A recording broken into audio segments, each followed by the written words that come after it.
June 18, 1815. The fate of Europe hangs in the balance at the Battle of Waterloo. While Napoleon and Wellington clash in the mud, another war is being fought in the shadows of the London Stock Exchange. A war of information.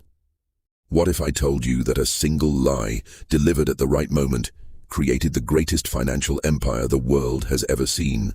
This is the story of how the Rothschilds used silent leverage to rig history itself. In the early 19th century, information traveled only as fast as a horse could gallop or a ship could sail. But Nathan Rothschild had built something different, a private intelligence network. Using faster ships, coded messages, and a legendary system of carrier pigeons, the Rothschilds knew the news before kings and presidents. On that June morning, Nathan was the only man in London who knew Napoleon had been defeated. But instead of celebrating, he did something cold, calculated, and brilliant. Nathan walked into the stock exchange and began to sell. He acted as if he knew England had lost. The rumor spread like wildfire. Wellington is defeated. Panic gripped the city. The British Consul bonds crashed, becoming almost worthless as everyone tried to get out. But in the shadows, Nathan's agents were quietly buying every single bond they could find for pennies on the dollar.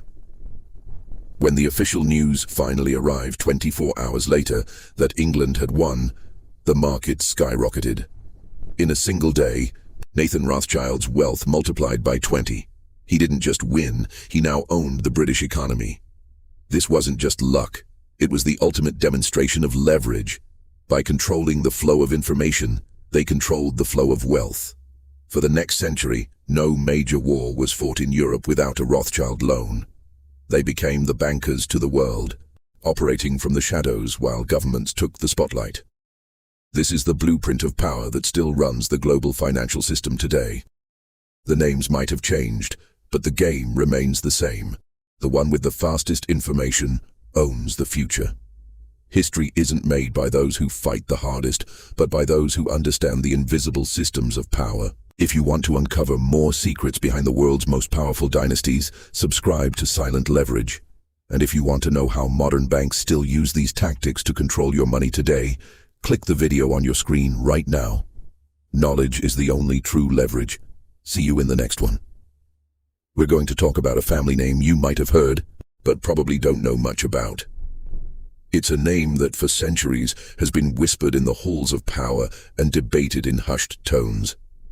This is a family that some say shaped the world as we know it, working right from behind the scenes, largely out of the public eye. Their story is one of ambition, innovation, and an incredible rise to power, a narrative so compelling it almost sounds like fiction. Our story begins not in grand palaces or bustling capitals, but in a small Jewish ghetto in Frankfurt, Germany, in the late 1700s. This was a time when Europe was a patchwork of kingdoms and empires often at war, and financial systems were still quite primitive. In this humble setting, a man named Mayer Amschel Rothschild lived and worked. He wasn't born into wealth or privilege. Instead, he started out small, dealing in old coins and money. He was a smart, driven individual with a keen eye for opportunity and an understanding of how money moved, even when others didn't. He slowly built a reputation for honesty and shrewdness, expanding his business little by little. Mayer Amschel Rothschild had 5 sons, and it was through them that his true genius and ambition would be fully realized. He had a big, audacious idea, something completely revolutionary for its time. He would send each of his 5 sons to a different major European city to set up a banking house. Imagine the courage and foresight this took. These weren't just random cities. They were key financial and political centers: London, Paris, Vienna, Naples, and of course Frankfurt itself.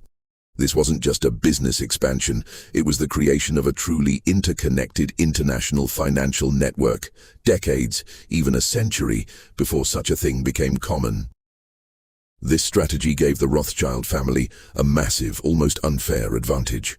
With his sons positioned in these critical locations, they could move money and, perhaps even more importantly, information faster and more efficiently than anyone else. Governments, merchants, and even armies relied on slow, often unreliable methods of communication and finance. The Rothschild network, however, was like a well-oiled machine, able to transfer funds and intelligence across borders with unprecedented speed.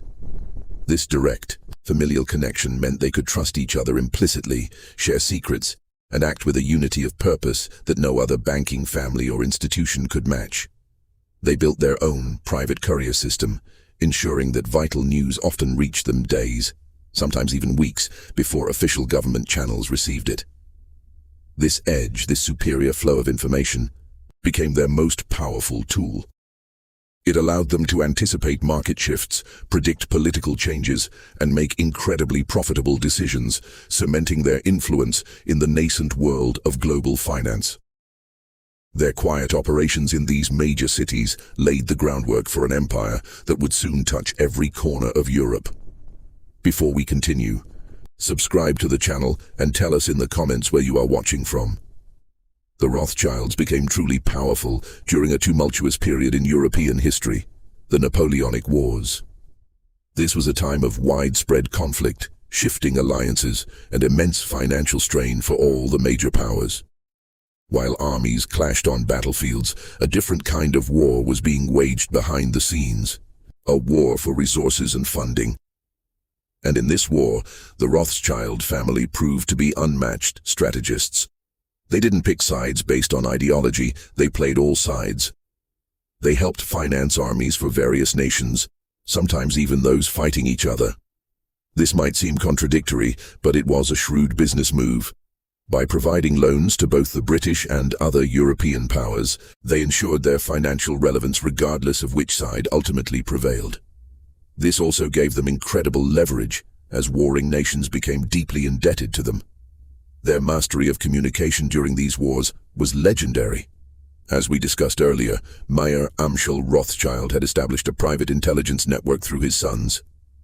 This network, spanning London, Paris, Vienna, Naples, and Frankfurt, allowed them to gather and disseminate information with unprecedented speed. While official government dispatches could take days or even weeks to travel across Europe, the Rothschilds' private couriers, ships, and even carrier pigeons delivered vital news in a fraction of the time. This gave them an unparalleled advantage, especially when it came to major political and military events. A prime example of this advantage came during the Battle of Waterloo in 1815.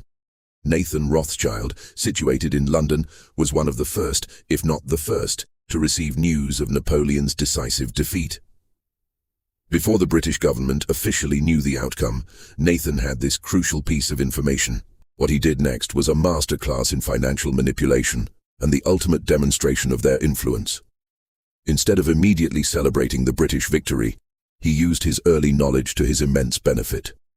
He began selling British government bonds on the London Stock Exchange, creating a massive panic. Other traders, seeing a prominent financier like Rothschild selling heavily, assumed he had inside information that Britain had lost the war. This fear spread like wildfire, causing the value of British bonds to plummet dramatically. As the market crashed, Nathan's agents quietly bought up vast quantities of these almost worthless bonds for pennies on the dollar. When the official news of Wellington's victory finally reached London later, the market instantly rebounded, and the value of those bonds skyrocketed. In a single stroke, Nathan Rothschild multiplied his family's fortune many times over, solidifying their position as an economic powerhouse. This event wasn't just a financial coup, it was a powerful statement. It showed everyone, from governments to rival bankers, just how much influence the Rothschild family wielded. They didn't just react to events, they could, in a sense, shape them through their control of information and their immense financial resources. This ability to anticipate, react, and profit from major geopolitical shifts became a hallmark of their operations. It was a clear demonstration that their private network and strategic foresight could outmaneuver even the greatest national institutions. Their quiet, calculated moves during this period cemented their reputation and laid the foundation for an empire that would dominate global finance for the next century. Over the next century, the Rothschilds' influence grew even more, far beyond the battlefields of Europe. They became the undisputed masters of international finance, their reach extending into almost every significant economic and political development. They continued to fund governments, not just for war, but for stability and growth, effectively becoming the central bankers to entire nations. This gave them incredible sway, as their loans often came with conditions that shaped national policies and economic directions. Their investments weren't confined to government bonds either. They were pioneers in building the infrastructure of the modern age. They poured vast sums into the burgeoning railway systems across Europe, connecting cities and countries, facilitating trade, and transforming transportation. These railway projects were massive undertakings, requiring capital on a scale that only the Rothschilds could reliably provide. They also invested heavily in critical industries like mining, particularly in the extraction of precious metals and coal, which fueled the Industrial Revolution. This strategic investment meant they had a stake in the very foundations of economic power. Their involvement in almost every major financial deal in Europe was undeniable. From the Suez Canal to the development of new industrial complexes, their name was synonymous with progress and immense wealth. Yet despite their undeniable impact, the family always tried to keep a relatively low profile. They preferred to operate from behind the scenes, pulling strings rather than seeking the spotlight. This discretion, combined with their immense power and secretive nature of their operations, inevitably led to speculation. People began to whisper, then openly suggest, that the Rothschilds controlled everything from the shadows. The idea of the Rothschilds as this all-powerful secret empire really took hold. The sheer scale of their wealth and their ability to influence national affairs became fertile ground for myths and legends. People started telling stories, some based on distorted truths, others entirely fabricated, about how they manipulated markets, started wars, and even controlled monarchs. These narratives often painted them as puppet masters, orchestrating world events for their own gain.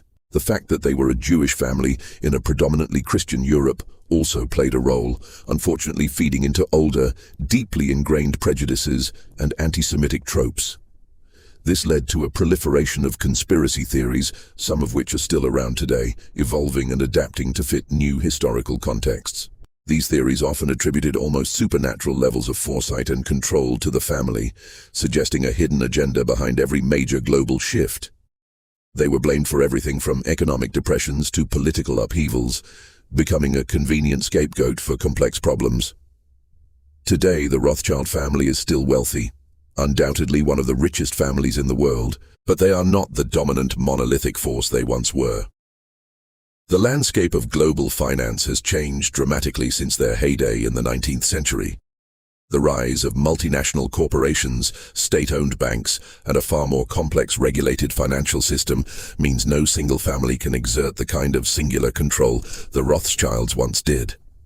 Their banking empire, while still significant, has evolved.